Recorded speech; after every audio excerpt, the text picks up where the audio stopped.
Good morning. Friday karon, pero ang duha nako kaapo kay walay klase. Reason, murag na ay doktor nga mo anha sa eskwelahan. Tapos kami ang mga parents paadtuon na lang didto para manglimpyo sa eskwelahan. Na pero di man maayo ako ang gibati, so excuse usap ko. Friday di ay karon guys. Mga piusa ta. Mga piusa ta bago magi kay mulakaw di ay ko unya kay pangitaon sa nako kung asa dapit mag-inquire regarding sa billings bitaw sa Davao Light kay wala namang gud sa Victoria. Naay uban naghatag og kuan nga diri dapita pero ang uban manggod ang ako manggod kay wala pa mi mga billings mag-inquire pa tapos pag human og inquire aya pa mo bayad. So wala man nagkuan ang Davao Light ko siguro dito sa ilang daan nga pwesto sa may Victoria Plaza kay wala namang gud ang Victoria Plaza, sarado na. So apil yata sila kay ang building na sa Davao Light kay Victoria Plaza mangyud gihapon na. Wala ko laro dira sa lamisa pasiganang suga. Kana lang sa giinit na ko ng tangkong. Adobong tangkong di ay. Siya lang ang naay klase. Wala po sila klase pero paadtuon sila sa eskwelahan kay para manglimpyo. So sa amo ang pamilya naanay nang limpyo. Dili lang usa siguro ko moadto. Bagnot na pud kaayo ang ako ang gawas sa balay. Ako ang sampagitan ni us-us na gyud og maayo pag muagi ka mo kuan na ka kanang unsa na mo duko-duko na ingon ani ba. Tapos niadto ko dito sa pikas kung naabay basura karon kay tulo ka sako akong basura kato pa ng December nga basura na sa isa ka bulan murag kaduha.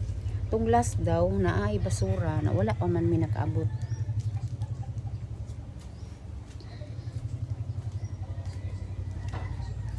Gipasagdan o sana po ako ang apo. Oh. Dapat lang magpasalamat ka kay matulog ka, magpahuway ka. Nalabhan na tanan nimuhang sanina. Nakoy sanina gibutang nimo diha sa kuan. Kanang imuhang tapad higda-higdaan ra na nimo.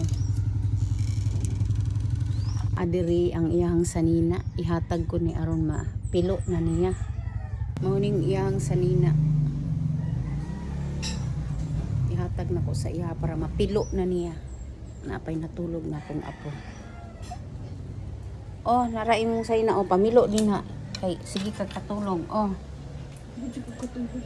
Piluan na din ha.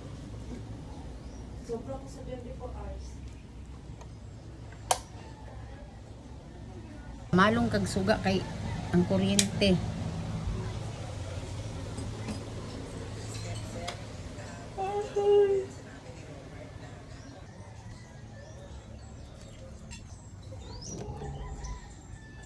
Ma-stress ko pag daghag basura.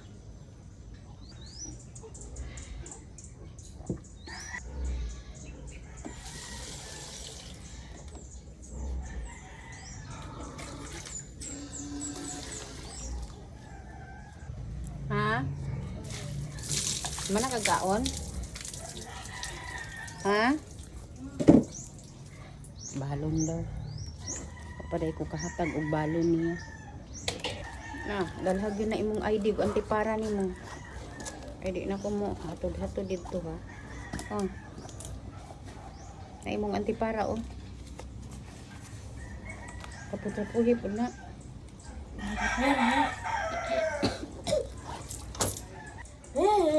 Gibidyohan mo na ako akong naong.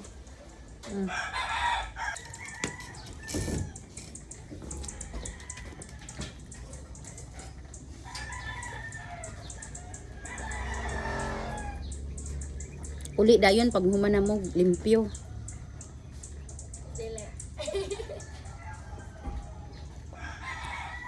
Pagtuon sila sa eskwelahan kay manglimpyo. Natungingon ko uli dayon. Sungugon magana nga dili. Kung dapita diri ba kay init pag buntag, init kayo siya. Butangan ang ginabutangan akong bulak diha ang pader. Na wala pa man ko kapansugod kay mo palagi pag January. Ako pag abot na mo ba. Muna nagmuni-muni sa ako kung asa ang pamutang nako ang bulak. Nindot ang naay bulak kung ma-arrange. Pero di gani ma-arrange. Kasi nang ibabaw sa ref, nagkarambola pa. I-arrange ko pa na. Naanga ako na pong table. Oh. Magkalat. Pero pag ma-arrange gani, lami kayo imong paminaw. No? Pag-arrange kayo ang balay ba, mawala yung stress. Bahalag kay kwarta. Kay na-arrange man. Pero kung gubot gani, masking na kay kwarta, may stress. Char. Diri kutob na lang. Thank you for watching. Bye.